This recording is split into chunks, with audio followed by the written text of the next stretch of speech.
out here doing my afternoon trolling of Twitter, and I see a post from a few hours ago where D&D Beyond says that the SRD resources page on the D&D website now includes SRD 5.1 released under Creative Commons and helpful guidance on the SRD and more facts on the Creative Commons and OGL 1.0a. So they say to learn more, click here, which we have done, and we're going to take a brief glance through this right now and see what's here.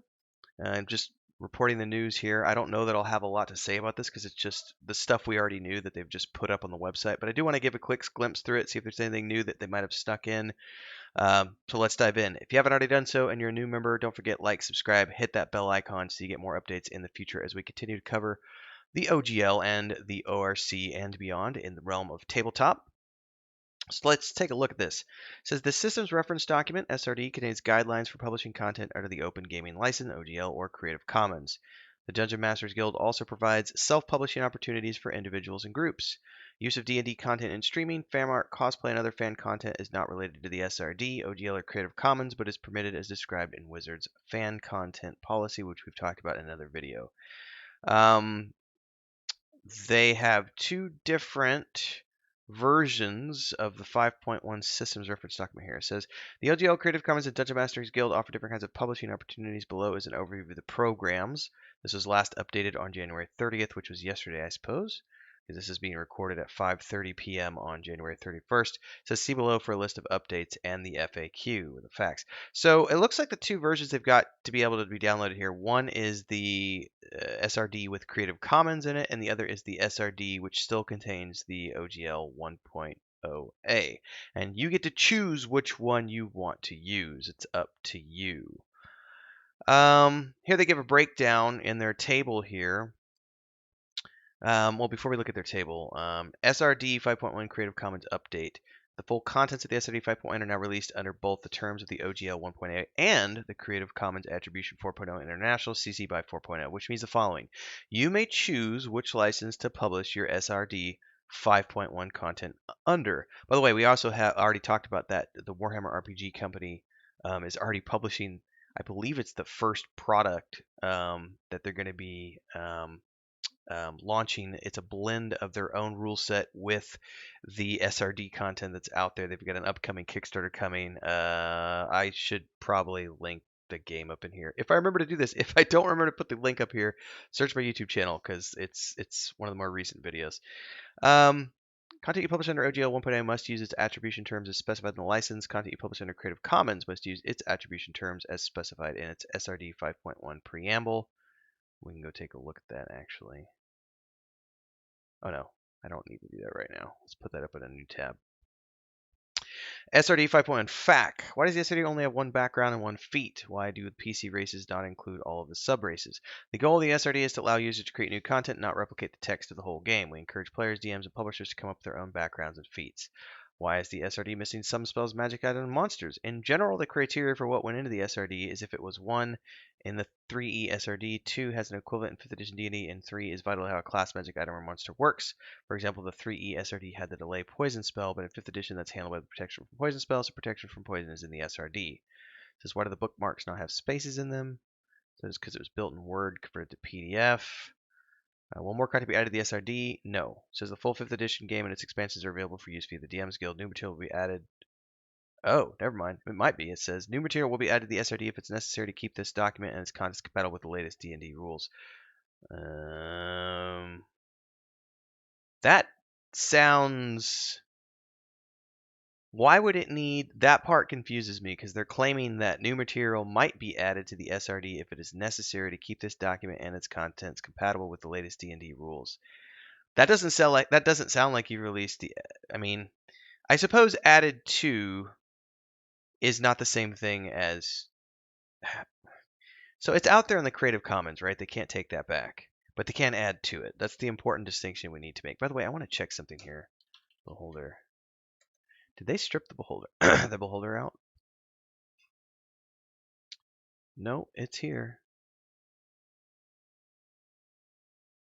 Aberrations such as Abeloth's, Beholders, Mind Flayers, and Slotty. That's definitely in the SRD 5.1.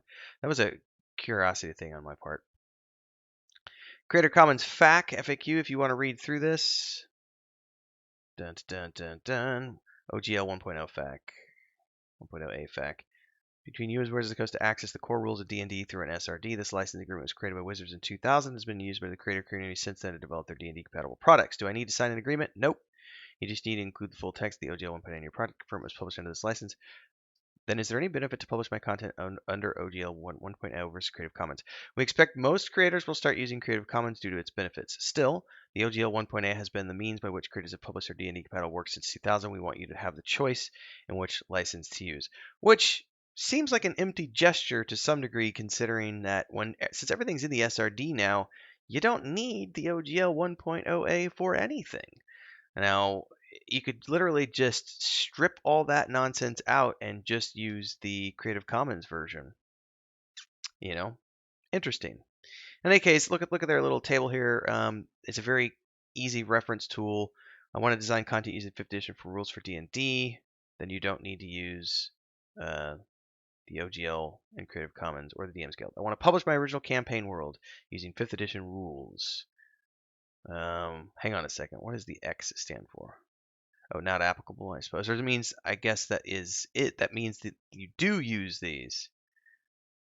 You can use OGL and Creative Commons or the DM's Guild. I want to publish my original campaign world using 5th edition rules. Then you need to use one of these two. I want to publish content using Forgotten Realms. You can't do that in the wild. You have to do that through DM's Guild. I want to print and sell my 5th edition D&D product on my own. Then you need to use the OGL or Creative Commons. I want to sell my product in the D&D online marketplace, DM's Guild. So this is just a very quick explanation of if you're going to make official D&D content from the worlds that they have, then you have to do it all through the DM's Guild. Because that's where they will be able to use it in their marketing, use it in their digital games, so on and so forth. Basically, you are giving them the right to use that material. And if you're creating it for Forgotten Realms, Dungeons and Dragonlance, so on and so forth, and you want to do whatever licensing they want you to do, that's fine. But the X's on the left for the OGL and Creative Commons are for people like myself who do third-party content creation for sale for commercial reasons.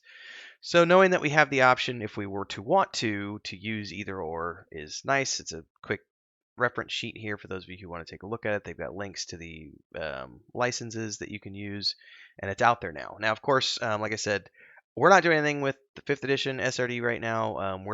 We pulled our licensing out, or we pulled the OGL out of our book, and we're currently waiting for the ORC Alliance to see what that language is going to look like. In the meantime, it is what it is. If we need to have a quick reference to something, and we want to keep the book as it was originally designed, we can easily put the SRD in there if we wanted to. But honestly, I'm currently learning the Starfinder rule set, and after that, I'm going to be learning Pathfinder 2.8 or 2E, second edition, whatever.